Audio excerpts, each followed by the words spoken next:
Hey, what's up? My name is Brandon. This is our first Front Porch Podcast. We're going to talk about politics, other stuff, and things like that. This is Nick. Hi guys, nice to meet you. Definitely, it's going to, like you said, it's our first time doing this, so there's going to be maybe some hiccups here and there, but we'll get through it, get the better equipment along the way, and just kind of talk to you guys about politics and whatnot. A couple other things going on too as well. I think we can start off by talking about the election because date of recording tomorrow is going to be November 5th, election day, so we can start off there. Anything that you wanna add? Yeah, definitely. Hopefully this is out on election day. Hopefully, I'm going to stay up tonight and edit and post it tomorrow. But if you're watching this before the polls close and you are registered to vote, make sure you get out and vote. I'm not going to tell you one way or the other. I mean, it's your choice, but we obviously know who the better candidate is. And it's just, at this point, it's a fight to save America. And did you want to talk about the swing states? Yeah. Let's go into that.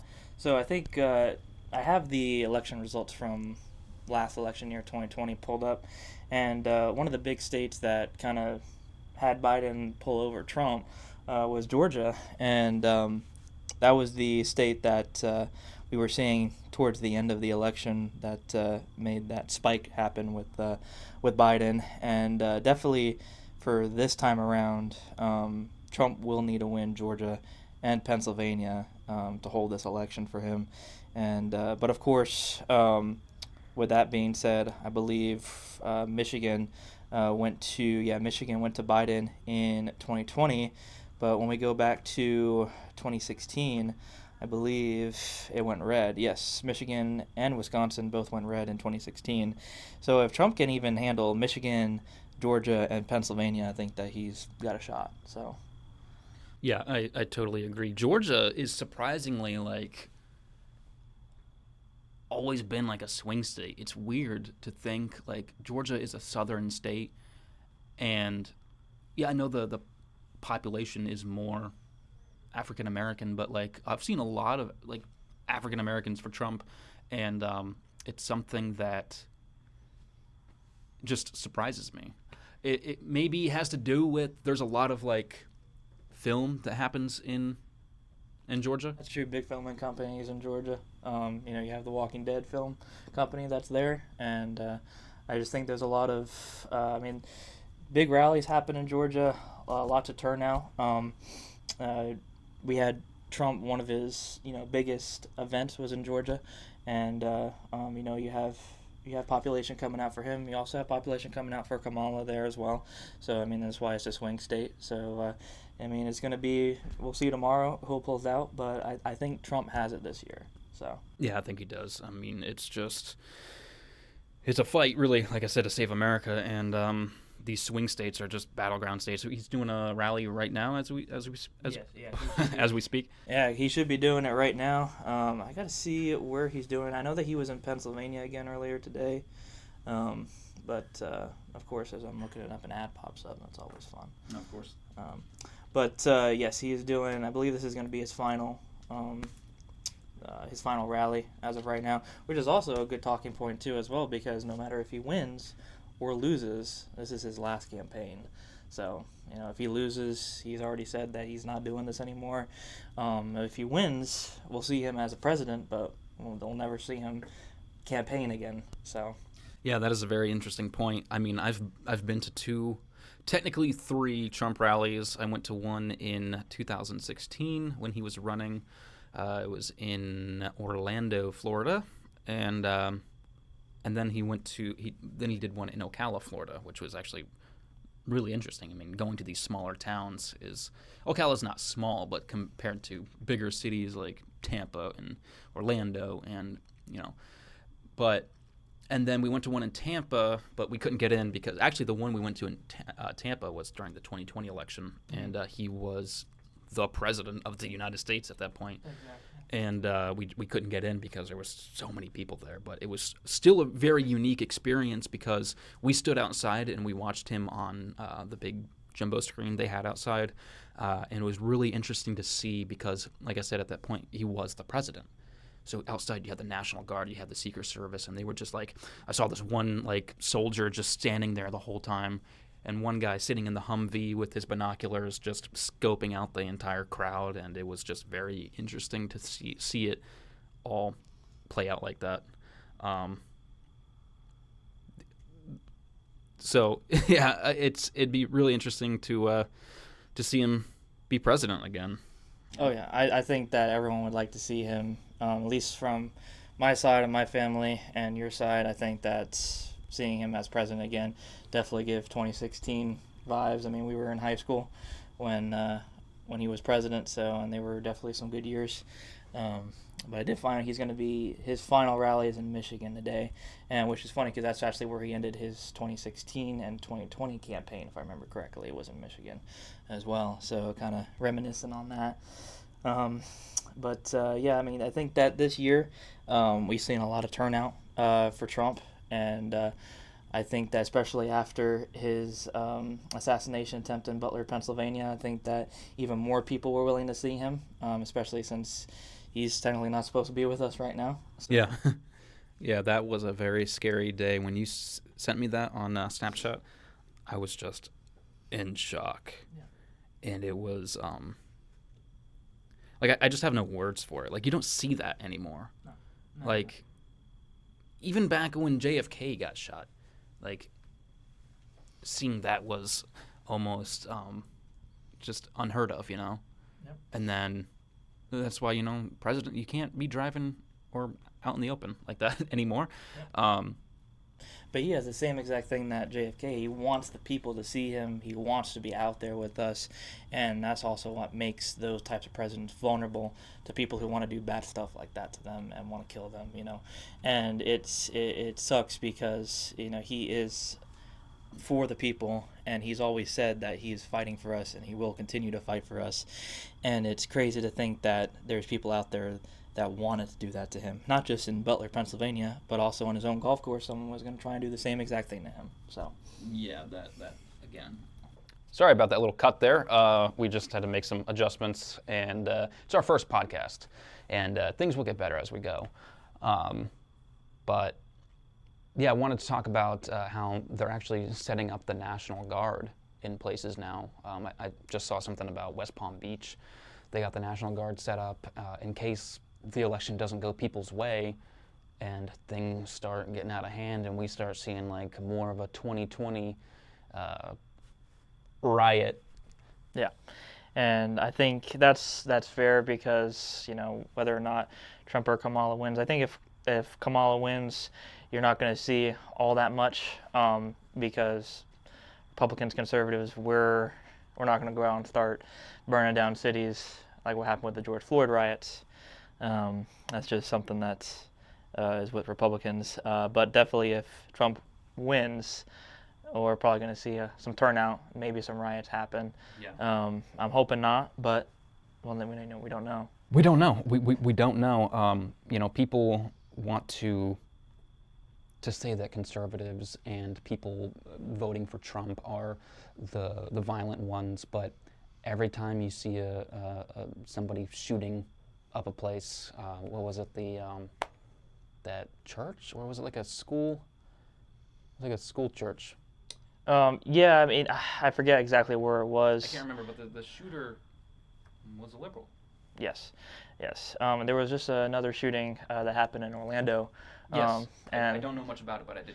Yes. I forget if it was at a party. I know there was a lot of people there. Thankfully, it was stopped fairly quickly. But still, again, a lot of people, they put it on conservatives are the ones that are doing this, and that it's not. You see liberal cities with more crime where law enforcement is not able to take as much action as in Republican, conservative-run towns and districts and states. You see more crime, and that's where we're at now. Yeah, I mean, it's like San Francisco and places in California. I joke about it all the time. You can walk in I was like, if our TV breaks, let's just go to California, walk into a Best Buy, a Target, whatever, and walk out with the TV, and there's no repercussions. By state law, anything below $1,000 that is either stolen or broken is only a misdemeanor. So, and it's what they're doing is like in 2020, like burning down your own town, like cities, and and then you wonder like, why is Walgreens backing out? Why can't I get my prescriptions from Walgreens? Because Walgreens is like, I'm just using them as an example, but it's a lot of other companies like Target and places. They're backing out of these places because, especially in 2020 when they were burning them down. And I can only imagine what the outcome will be tomorrow if Trump wins, how bad it will get. And it's so sad to see people like resort to violence and destroying the very place that you live, the place you call home. It's like, it's home. You shouldn't destroy it, no matter what, And people do it after football games and big sporting events, but I can only imagine the scale of how big it would be after an election, especially if you don't get the results you want. But it's just like a fair and honest election. Whoever wins, wins. But if Kamala wins, I'm not going to go out and destroy my town. Exactly. It's just not. No. Morally good people will not go out and do that. Yeah. If Kamala wins, okay, she wins. And that's going to be there for, we can't do really anything. We can't do much about it. I mean, burning down cities. It's going to suck. That, we're going to go to jail. So, and I'm going to go to jail for Kamala, and I'm not doing that. No. So, and then when talking about going back to the George Floyd riots and what happened there with Democratic leaders saying at one hand that they want to help their community, they want to make sure that they're building everything up and for middle class jobs, but on the other hand, they're telling them to go and riot and make sure that they feel the pain and that all these other circumstances are coming into it, and it's like, why would they say this on one hand? Yeah. And then this on the other. It's very, very two-faced, very hypocritical. So. No, yeah, 100%. And it's just, the whole George Floyd thing was it's what really sparked it. And then COVID, just 2020 was a different time, man. It was just a weird vibe to it. And ever since 2020, there's been a weird vibe. And I don't know if it's because we have a Democratic leader now. I think that is has a big part. But I just know when Trump was president, the world felt normal. Yeah. And it was a lot more happiness. It was a different outlook on life. And even, yes, we were still in high school when he was president, but the movement behind him, I've never seen anything else like it. I mean, just going to high school and seeing how many Trump supporters there were, I mean, back in middle school and stuff like that when Obama was president or anything, you didn't see anything like that. No. This is definitely, it was a different feel for sure. So. And I'm excited because, or I was excited when Trump, began his political life in 2016. I turned 18 that January in 2016, so I was like, yes, I can vote. I didn't know much about politics. I was in school, I didn't really care much about it. So one day, going back to when we went to the rally, my stepdad comes into the room and he's like, "Hey, you want to go to Orlando and see Trump?" I'm like, at that time, I was like, who's Trump? Yeah. And we went, and I was like, this guy should be president. Yeah. And I remember in high school when he became president, 2016. I was only 16. I didn't know too much about him either. All I know is that he was an actor in a couple different things and a big businessman. But I remember seeing on the TV one of his first ever rallies after he became president, and it was kind of like that. I was like, this he deserves this. He definitely deserves. He has a level head. He wants to better the economy. He border security. He wants to keep us safe. And as you know now, the border is not secure. We have people getting killed, raped, all because of illegal immigrants coming over the border. Yeah, and that is a major, major problem right now. It's like, you have all these people in like North Carolina, all these people affected by these major hurricanes that just passed by, and I've heard a lot of stories, people having trouble with getting money from FEMA. But these immigrants, they're walking right in and they're getting money. They're getting shelter and food. And it's just like, what? And you know what it's for. You know why they're doing it, because they want their votes. And they can't vote legally, but they're going to let it happen anyway. A lot of these sanctuary cities, they're allowing them no voter ID has to be shown in order to vote. You don't even have to show your ID in certain places. So you could imagine how many people are trying to get out there and mass vote multiple times now because of that effect, and you only see that in liberal-run states. So. And then when it's all said and done, when the election's over and Kamala Harris is the president of the United States, they're not going to care about you. They're not going to care about you. They only care right now to get your vote. That's it. And then once the election is done, they're going to forget about you. And they're going to throw you under the bus. And then they're going to do the same exact thing next election. They're going to try and lead you on, say, we're going to do this, we're going to do that for you. And as soon as they become president, they're going to completely forget about you. So. Yeah, an interesting topic I was thinking about earlier as I was watching the Theo Von and J.D. Vance podcast. President Trump wins this election, he becomes president, or loses, and then he just doesn't ever run again, which I give him so much credit. He doesn't need to be running right now.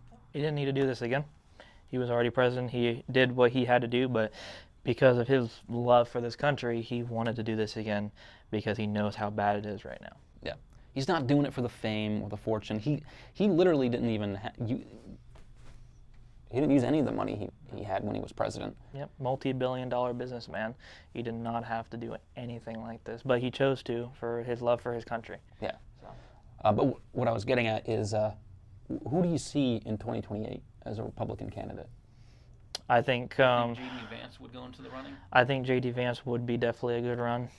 He definitely has his background is very American. He's living the American dream. Mm-hmm. He came from nothing, and now he's the vice president of the United. He's going to be the vice president of the United States. He's going to be. You got to hope for it, And it's amazing to see his transformation from when he was younger, going to the military, to law school, having a mom that was addicted to drugs, and having to deal with that, as well as trying to better his career as well. It's definitely a testament to his character.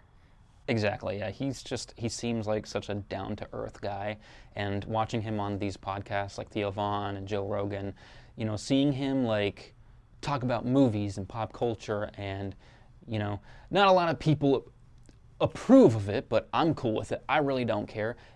Him using the F-bomb, and I think it's like very relatable. I say the F-bomb as a lot of times throughout the day.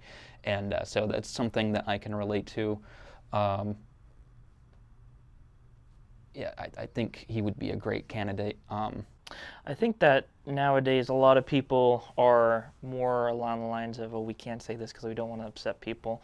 It's a very pussy attitude, and a lot of times it's for this country, it's peace through strength. We have to be strong as a nation. We have to make sure that we are protecting this nation, and to do that, we have to be strong. We can't overreach, of course, but we have to be strong and do what we need to do to protect this country. If we lean back to, we're just going to pay you this, we're going to pay you that, and not enforce anything, the bad guys are going to start to get away with a lot more than they have been. Yeah, the peace through strength thing is a very, very, to me, a beautiful statement. And it was so true when President Trump, when he was the president. We did have peace through strength. There was no war. He shook hands with Kim Jong-un. I mean, who does that? Never been done before. So, literally. And it was just a very peaceful, like I was saying before, it was just a different vibe. It was happier. The economy was booming. People were happier. I feel like we're in this. If Kamala wins, Trump is right. We're going to go into this deep depression, this deep depression bigger than 1929, and it's like it's just hard to put into words. The economy right now, as we can see, is already starting to fail. If Kamala does win, we can definitely see another stock market crash coming, and it'll most likely be bigger than 2008 for sure. And that's what we have to avoid. And I'm not telling you to vote for him because he's a great speaker and he's great with words. I'm telling you because his policies made America better, and no candidate is perfect, but the one that's going to make this country better for both middle class, poor people, and for the rich is going to be Trump all the way. Yeah. So, I mean, look at the economy right now. Look who is the vice president right now. You want her to be president? All of her speeches, when she runs, when her little teleprompter runs out, she breaks down. She can't say anything. She goes in circles. Yes, she goes. All of her speeches are scripted to the point where it's almost like seeing a same movie over and over and over again. There's multiple videos out there on social media that literally show her at 4 to 5 different rallies saying the same exact thing, same tone and inflection on all of them. Yeah. So, And I'm not a great speaker. You'll watch these podcasts or my other videos I do, and I'll pause. I say a lot. But I'm not running for president. If you're running for president of the United States or any political affiliation, you should have a really good sense of being able to come up with what you're trying to say. Yeah. Trump, I mean, he just goes up there and just... Yeah, he speaks like an American. He speaks like one of us. And I always go back to when Kamala was like, we should be more woke. What does that even mean? I know that the way that kids speak now is a lot different from when we were in high school. Skibbity, what is that? But still, for you to say America should be more woke, what do you mean by that? Like, I don't even know, dude. It's just like there's no there's nothing for, well, I want to help this person, I want to help that person. She always hits on Trump like he's the bad guy. And this is the next point I want to roll into, is Democrats, liberals think that conservatives, Republicans are bad and horrible people. But what Republicans and conservatives believe is that they're just misguided. The liberals, the Democrats, they're misguided. They're not necessarily bad people, even though we know some of them are. But they're misguided. Their ideologies are in the wrong place. And a lot of times that just needs a correction. Mm-hmm. And you'll see that. You'll see a lot of times, and especially what's happening now, you'll see liberals and Democrats that they'll be corrected just by a couple conversations. Something like what we're having now. Yeah. So. No, yeah, 100%. Yeah, people just need to be guided in the right direction. And some people, they don't understand politics all the way. They don't see the bigger picture, and you can try to show it to them. They may or may not see it, but if they do, then they may be able to open up their mind a little bit more. And I don't hate someone because they're voting for Kamala. Like, that's just not, like, I'm not going to go out and hate somebody. Like we were talking about earlier, I'm not going to go out and destroy my town because she wins. It's, like you were saying, being misguided. And a lot of it stems from schooling. School industries now, whether you're in high school, even they're starting in elementary and middle school now with a lot of different things, but the more of it's colleges, because that's when your brain is almost fully developed, and they can kind of get you and they kind of lock you in on that belief if they can get to you enough. And I think that's why it's great for things like Turning Point USA, and they go out to colleges and they turn a lot of these Democratic liberals, they turn them more towards the conservative Republican side, even though it maybe not be all the way. They may be a Democrat, but they may still tend towards conservative values, you know. So I think that Turning Point USA has done a lot of good things, and I wish that we could pull up videos. Yeah. But there was a great video. It was on a campus. I don't know what campus it was, but it was a transgender, and there was a Turning Point USA booth that was there, and just because he didn't like what they were saying and the flyers they were handing out, the posters, he decided to dump tomato sauce all over. Oh, I saw that. Yes. I did see that. Yeah. Yes. and try and dump it on the people that were there. And then when he was questioned about it, he ran off, scared. I mean, as they typically do. Yes. You know. So. I don't know if that's just being misguided or just mental insanity.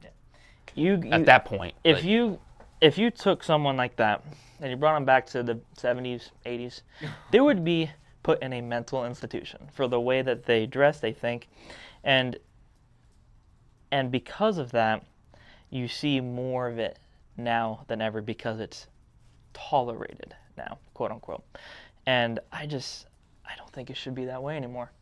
I don't, especially with that type of mental problem.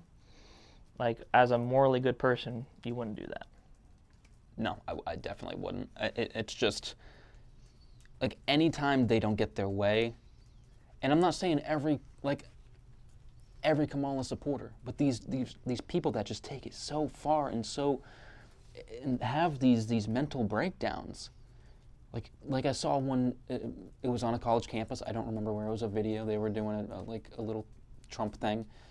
And this person was just screaming at him, just ah, and it's just, what is this? What is this? I don't even know. And then going back on that point is, it was at a Democratic rally for Kamala Harris, and there was a baby and a dad, and then there was several other Democratic supporters. It was a young white woman that was there, maybe like mid-20s, something like that, just screaming at a baby. I saw that too, yeah. Screaming at a baby. And then a woman has to step aside and literally get in front of her and was like, what are you doing? Which that leads me to my point. I'm not saying every Kamala supporter is crazy. It's not the case. Because the lady that did stop her was a Kamala supporter, yeah. Yeah, so it's just there are a few sprinkled in there that just take it so far. But it is just crazy, dude. It really is. And it's like, I'm not saying there aren't crazy, conservatives. I'm sure there are. But I think that there's good and bad in everyone. Yeah. Right? And one side of the aisle and the other side of the aisle, they have different values. And if you're a Kamala supporter or if you're a Trump supporter, your values are going to differ. But the one thing that usually stays the same is a value for life. You want to have a good life. You don't want to suffer. I hope that you wouldn't want other people to suffer, because then morally, what type of person are you? If you want another person to suffer just because they have different beliefs and different values, Now, going along the lines of that, if you're a communist, then I'm sorry. Yeah, no. That's out of the picture. That's because you want everyone else to suffer, not you. Yeah, yeah. So sorry we have to cut every now and then. It's our first podcast, so we want to make sure everything is going well with recording and everything like that. But feel free to count how many times I say. I say so many times, dude. It's okay. My it's vocabulary is like first grade. But there it is again. But you're very smart. You're going to edit all this together and everything, like we were talking about earlier. I would not be able to do that. So you're definitely ahead of me when it comes to that. So that's true. Yeah. But yeah, the one thing we want to talk about now is fraud, and one thing that was big in the 2020 election was fraud. The mail-in ballots began because COVID was a thing, so people couldn't go out and vote. One thing I just saw the other day is, I can't remember where it was. I think it was in Washington or Oregon. I think Washington. Okay. a ballot box On fire? caught on fire. Yes, I remember seeing that too. So now those people's votes, that they have no idea, because now it's just ash in there. They have no idea if Billy Bob Joe, his ballot was in there. So there's no, he can't go re-vote because... He's already taken the vote down that he voted. Yeah. So, and that's the thing too, is that when you have stuff like that happens, it's very concerning because you don't know Republican, Democratic votes. It's going to be both in there, and supposedly from what I heard with that is that county leans kind of half and half, more to the Democratic side, but a lot of Republicans there too as well. So you just both canceled out Democratic and Republican votes. So you're hurting yourself if you're a Democrat and you're doing that, which most likely you are. But that's what kind of sucks. You don't know the people who voted that are in that box. And now you have less votes and fraudulent ballots. And fraudulent ballots now going on that. In Pennsylvania, supposedly there's 17% of one county's votes that are either suspicious or fraudulent at this point in time. So it begins. The tyranny, however you say that word, begins with the fraudulent votes, and it's just, we cannot have a fair and honest election. Come on. Is it that bad? We have dealt with Joe Biden's bullshit for the past 4 years. And me personally, I do not want to deal with it again at an even more extreme level, because she is just so much more radical than he is. Yep. And so if she gets in, we're going to have this 8-year gap of American depression, and God knows what's going to happen within this 4-year gap. World War III? A massive depression where the economy collapses, the government collapses, it's possible. There were times when Barack Obama was president and the government shut down. Yep. Several times. A lot. And it goes back to the statement I made earlier, peace through strength. If Kamala gets in, you already see other countries' presidents like Putin endorsing Kamala, and that's because they want a weak leader. They want a weak leader to impose what they're doing, what they want to do, instead of what Trump has done, which is enforce what they're doing. Under Trump, this war, this Ukraine-Russian war, would have never happened, and it's because of that peace through strength mentality, that if another country does something, and if Trump was in office, it's like, oh, I don't want to do that. What's my repercussions at that point in time? But they know that with Joe Biden and Kamala Harris, there will be no repercussions. Oh, we're gonna tax your stuff a little bit more. That's it. That's not a punishment. Mm. Going back to border security, he was sitting with Nancy Pelosi and Chuck Schumer, and it was the big argument that was happening was because the Democrats did not want to fund the government, because of Trump put forth a bill that he needed so much money for border security, right, to build the wall that he wanted to. And I remember them sitting down with Chuck Schumer and Nancy Pelosi, and Chuck Schumer was getting on to Trump, pretty much saying, well, you're going to shut down the government if you don't agree with us and you don't step down your numbers. And Trump blatantly said to him, he was like, okay, I'll take this one for you. If it takes border security to shut down the government, I want this country to be safe. I'll shut down the government. He straight up said that, because we need a strong, tough border to stop all of these other criminals, drugs, rapists, child traffickers from getting in. Yep. No, yeah, 100%. These people getting in, just going back to what we were talking about earlier, voting, they're voting. I've seen videos of people in line, these immigrants in lines, long-ass lines outside of their voter precincts and voting. Not only that, like you said, there are a lot of criminals and they're killing people. Some girl was raped and killed. And it's just a horrifying thing to see these people in mass numbers being dropped in these random ass towns like Springfield. Yep. They'll get them from the border, and then they'll ship them off to New York City, Pennsylvania, Michigan, 1,000 miles away. Which is funny. A lot of those places are swing states. Yes. Pennsylvania. Yes, exactly. So. And those states now, a lot of those counties, you don't have to show your ID. So anyone can just walk in and vote. And it's multiple times. So It's like, do you see? It's right in front of your face. Yeah. Right in front of your face that they are trying to steal this election. They're cheating. They are. Yep. And it's just, I wish more people could see it. I don't know why it's got to be such a close, tight race.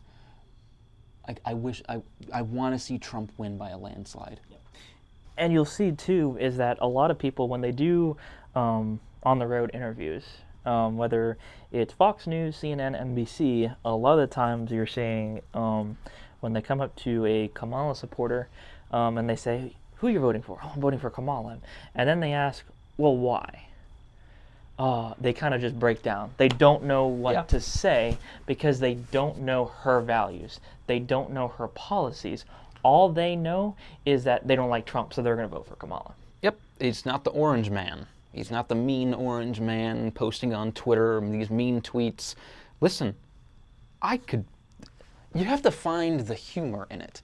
Some people, I think a lot of people that are voting for Kamala, it is a very serious issue, yes.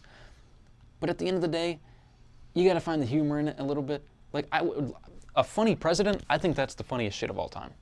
Oh yeah, I think it humanizes the president, and I think that we haven't seen that in a while. We haven't seen a humanized president, and it really speaks volumes about Trump and his family that they're so out there to talk to people. They're not afraid to have a conversation with a Democrat, with a Kamala supporter or Biden supporter. Mm-hmm. You know, they're not afraid to have that conversation. And I think that speaks volumes to all of conservatives and Republicans. We were willing to have a conversation with you, and we're not going to bat you down, throw you under the bus just because you're a Kamala supporter. So. Yeah, exactly. And when Trump speaks, he speaks truth. He speaks in a way that a lot of people can understand too. A lot, like we were talking about, Kamala goes in circles a lot, and what she's saying just doesn't make sense. Tim Walz does the same thing. He is just a weird dude. That's one way to put it. Just very weird. But Trump, in the way they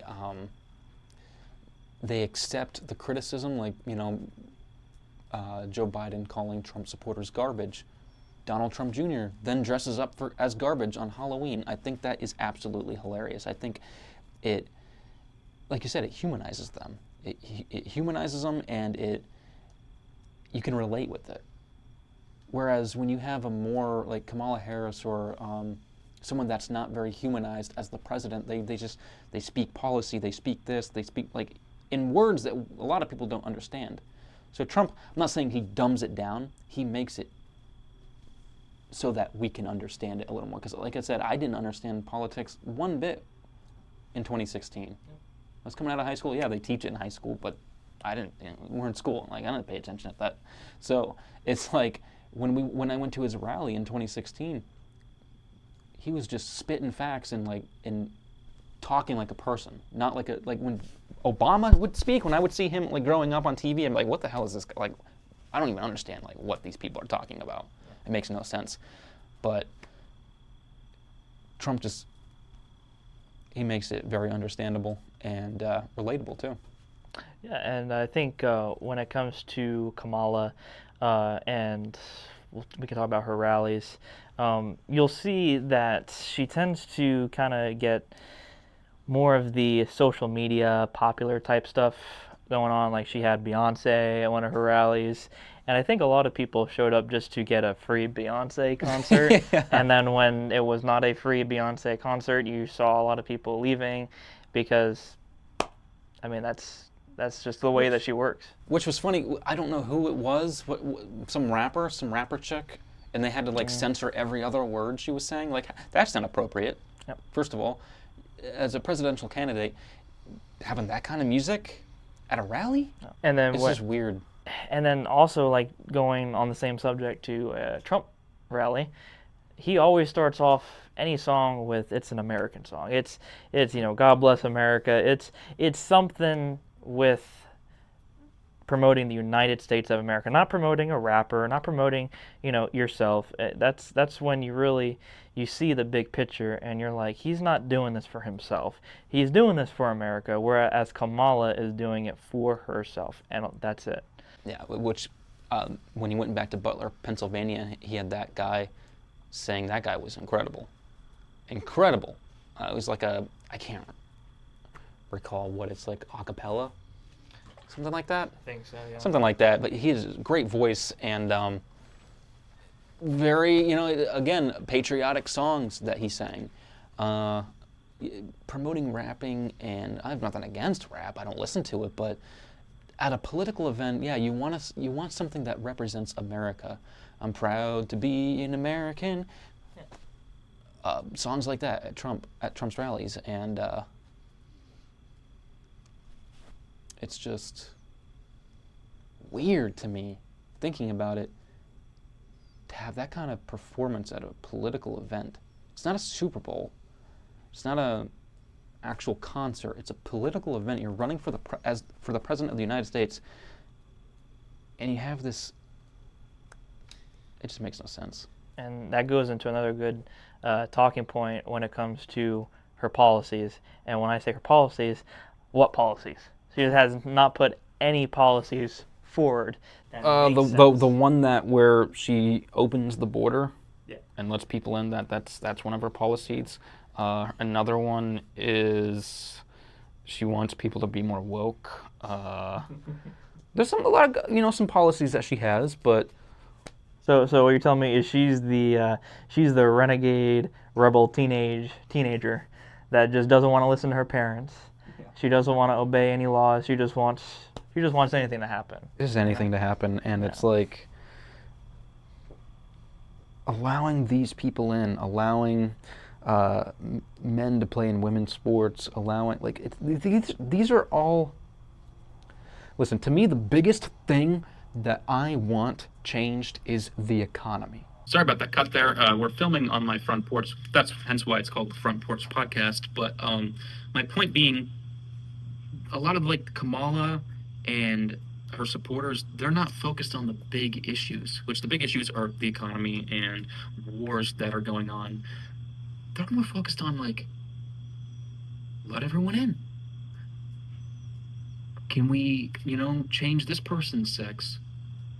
And it's that's not a major issue. How have we declined so much as a human civilization to the point where we have to, you now want to change your gender? Humans didn't do this 3,000 years ago. Yeah, because that long ago, we were hunter-scavengers. We were, we were older. We didn't have really civilized areas then.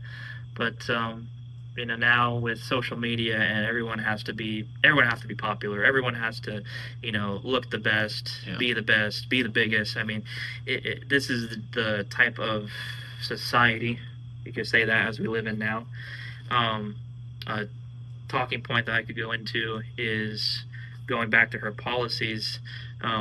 She seems to, with pro-American policies, it seems to be completely absent. It seems to me that she wants to, with what we have a transgender general for our military. That's mind-boggling to think about. And now you're seeing videos of our military that are being drag queens. And they're showing TikTok and Instagram, and they're showing videos of themselves in their military gear, and then now they're dancing as a drag queen. And it's like our military used to be so strong and so outreaching. No one wanted to fuck with us. But now, if an enemy saw that, they're gonna hop all over us. Could you imagine that shit in World War II? You get shot on sight doing that. It'd be friendly fire. Yeah, it'd be friendly fire. It's just, it's mind blowing. It really, these are the people that are supposedly supposed to be some of the toughest people in the world going into the line of fire. And It just It's demeaning for the country. it is. And it's a horrible situation where we're sitting back and we're doing our day-to-day jobs, and we're just we're trying to live the best we can, and these people who are supposed to protect us foreign and domestically, and they're acting like that. They're acting that immature, and it doesn't sit well with a lot of people. It definitely doesn't sit well with me. And going forward for any potential conflict that we're in, God forbid we have those types of people on the front lines. Yeah. So, Like I'm surprised they are willing to even touch a gun. yeah, do they even touch a gun? Do they? What Yeah. is the military really teaching them? Like the Navy. I've had the Navy on Facebook for a little bit. I took them off about a year and a half, 2 years ago, because almost every single post was something about transgender, gay, and they're flying the gay flag. Are they really? Yeah, they were flying a gay flag on one of their carrier units, and posting about it, saying, "Oh, this is all good." Like it's just imagine us in a world war, God forbid, and we're coming in with a gay flag. So Okay, so who do you want to represent as you're sailing into enemy territory? You want to represent America, or just a select few that are LGBT? And in fact, in some states, before the Supreme Courts of those states had it removed, those states were actually flying the transgender and gay flag above the American flag. Oh my God, dude! And I can try and find in the next podcast those different states, but I do remember that at some government facilities they were flying it above the American flag, and also now in schools too. Yeah. They're literally teaching them how to be gay. They are grooming them to be gay, and I mean, there was a video that I saw where it was a teacher, and it was like the first day of school or something like that. She's opening the door, and she's like, well, what are you gonna do? What are you gonna say to me when the first time you see me? And she has short hair, and it's all like rainbow colors, and huge gauges in her ears, and she just looks horrible. She doesn't look like a teacher. And the teachers that I grew up with, they wanted to teach you about history, about English, about math, and public schools now are a little bit worse than what they were when we were in high school because of that situation. But I think going back to a more standardized tradition of teaching, being pro-American, not this is how you be gay. Yeah, I mean, what the fuck happened? Literally in our lifetime, one of the biggest disasters happens, 9/11. In our lifetime, yeah, we were probably babies. I was born in 1998. What, 2 or 3? I was only several months old when it happened, So like, yeah, we weren't old enough to remember it, but it happened in our lifetime, and we grew up in that era of people being united because of what happened. What the fuck happened? I was at work on 9/11, and for my work, I have to have people sign documents, and on the document they have to put their date and they have to sign. And several people on that day then forgot the date. They were like, they asked me, what was the date today, and I gave them the date, and then as soon as I told them the date, they were like, oh, they kind of hit them. And it's insane to me that I, only being several months old when it happened, still remember it better, remember the day better than an adult that needs to sign for a document that doesn't remember the date of September 11th. Yeah, it's sad that we do, people remember it, but it's all memes and jokes now. It's not like we can't let that happen again. We're basically allowing that to happen again by letting all these illegal immigrants in. At a larger scale, you have a couple terrorists hijack some planes and they crash into the World Trade Center. But now we have was a total of like 8 terrorists on 9/11, something like that. It wasn't a big number, enough to hijack like 3 or 4 planes. But now you have millions of people You got to think. pouring in. You got to think. 8, 9 hijackers. Yeah. What about 100, 200? What could that potentially happen if they got together? And it's not just Mexican people coming across the border. No, It's not just South American people coming across the border. Now it's Iran, Afghanistan, people from Saudi Arabia, Africa.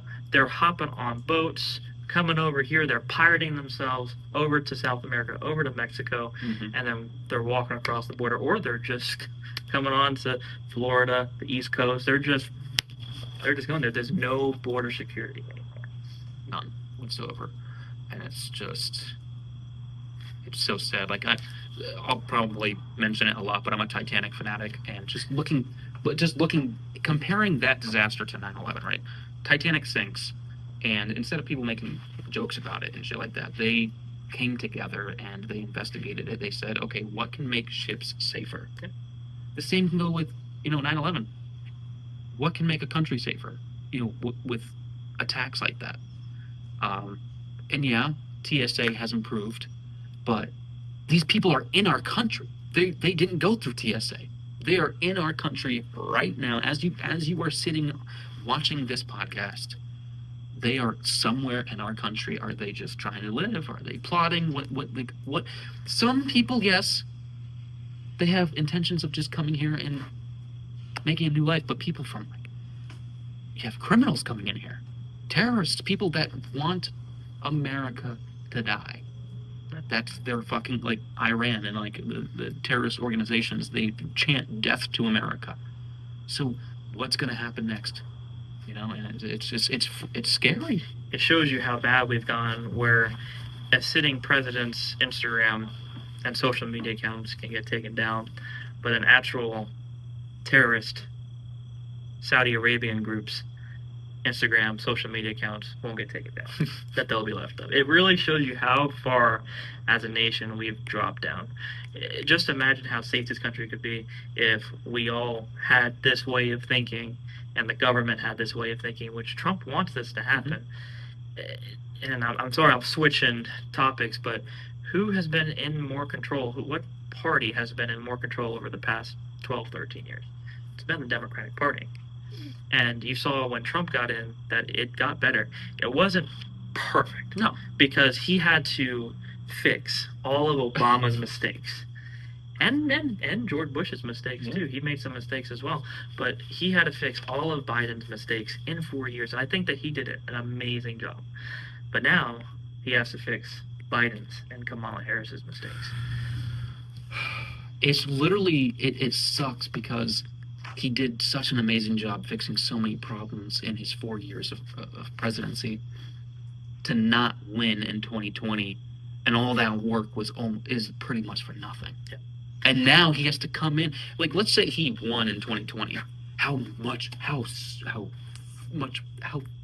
we would be fucking thriving right now. Yeah. Because everything he fixed in his first 4 years, and then he could focus on doing other things. Yes. From 2020 to now. Yeah. But now, with this presidency, it's still going to be great. The economy's going to, thrive and things are going to be great. But he's going to be busy fixing what they ruined. And it's the biggest question I have is, are you better off now than you were during Trump's 4 years of presidency? Are you, genuinely, monetarily, better off? The housing, to move into this house, dude, $5,000 to rent. Yeah, to rent. Well, what did they say? It's you'll own nothing and be happy. That's the motto now, and it's really disheartening to see what we've become as a nation because of these policies that have been put through by Democrats, liberals, and going back to Trump having to fix these mistakes again. it takes a while for laws to be passed. And yes, he can do executive orders, but still, for things to take effect, it's going to take time. And the biggest thing that we can do right now is, of course, get Trump in, but also get another good Republican conservative leader in after him to continue his work. Exactly, because if, let's say, Trump wins now and then we get another Democrat, it's just going back and forth, and there's no progression being made. No, we're at a stalemate if that happens. Yeah, and it's unfortunate. But let us know in the comments who you think will win. And it's a nail biter. It really is. It's like, it's gonna be very close. You're gonna be over here. Yeah, we'll be over here watching it. So up all night watching it, and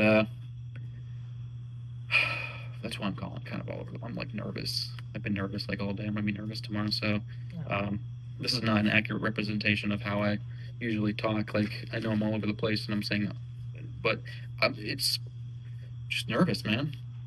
Yep.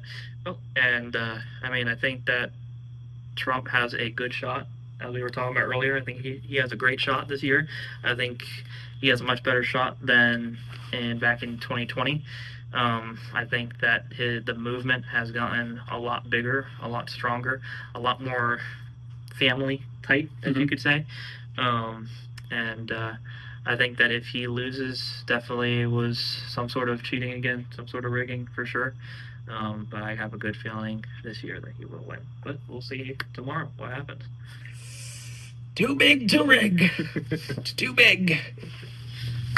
Yeah. Well, hopefully, on our next podcast, Donald Trump is president. That is the goal. That's the hope. And praying every day for it. So. And then, hey, if he's president, then we don't have to, talk about politics all the time. We can talk about other shit. Yeah, we're talking about GTA 6. Cool shit. Yeah. Exactly. But because right now this is the main focus on the, it's political season, and when Kamala wins, then we could definitely sit here and talk shit about her. All her bad policies that she's going to put through. It gives us something to talk about, and we'd still talk about Trump and his, Because his family's still going to be at it. His family, he's still going to be trying to do stuff. He may not be campaigning again, but he'll still be with Republicans in certain events for sure. This man deserves. He took a bullet for this country. He deserves to be the president of the United States of America once again, and he deserves all the love and support. Like, what president has loved this country more? He doesn't do it for the money. Like I said at the beginning, he doesn't do it for the money. He doesn't do the fortune and the fame. He could have very easily, after he could be on a beach got right shot, now. He could have just said, you know what, for my family's sake, for my sake, my health, I just got shot at. I could have almost died. You know what, I'm done. I'm going to step down. He could have easily said that, but no, he continued forward. As soon as he got up, fight. I mean, that's his mentality. That's him, and we need that in leadership right now as a president. And hopefully that will be in future history books, but, the way the education system is, and they're teaching their history. Yeah. They'll just sweep that right under the rug. Right under the rug right here. And it didn't happen, but it did happen. You can listen. I think the best outlet nowadays is like Trump doing these, and Vance doing these podcasts with Joe Rogan and Theo Von. Trump even did one with that Ross guy on Kick. I think that was pretty freaking cool. Yeah. And he gifted Trump a Cybertruck, which is pretty cool. But that's like, if you are trying to do your own research, watch the podcast. Don't watch the fucking news. Because they're going to try and sway you in their own ways. Yes, there are some news stations out there now that are not one side or the other. There are straight, but there's very few far in between. I think podcasts, something like what we're doing right now, is going to be more of the lines of good talking points, and you actually get to see what the candidate or what that person really wants to do. Yeah, for the and you country. get to see what they're like as a person. Like watching that Theo Von one with JD Vance. It's just so they're just having a conversation, and it's nothing. They're talking about politics here and there, but it's just a conversation. It's not overly dramatized. No, Like, exactly. Like yeah. a news. Yeah. But let us know your thoughts, and down in the comments down below, feel free to hit like. That will help boost this channel and the YouTube algorithm. And I don't know how Rumble works. I haven't really used it much. So again, like the video. I'm assuming if you like the video, it boosts in the Rumble algorithm too. Probably more so than the YouTube algorithm. You know, since we're talking about Trump and trash talking Kamala, this will probably get demonetized, and probably be very far in the search results, just like the fucking Joe Rogan Trump podcast. That was crazy. Yeah. I mean, that should be typically a video would be #1 on trending on YouTube. Yeah, usually his stuff is very up there. Yeah. So. But we hope that you join us for the next one. If you watch this, make sure that, you know, like he said, like and subscribe. And, you know, we'll see you on the next sit down. Yeah. 2024, we rising up high. Dismissing all the chatter, let them talk, let them sigh. Making moves in the game, we ain't just a fad. Kamala in the rear view, we focusing on bad. She'll keep your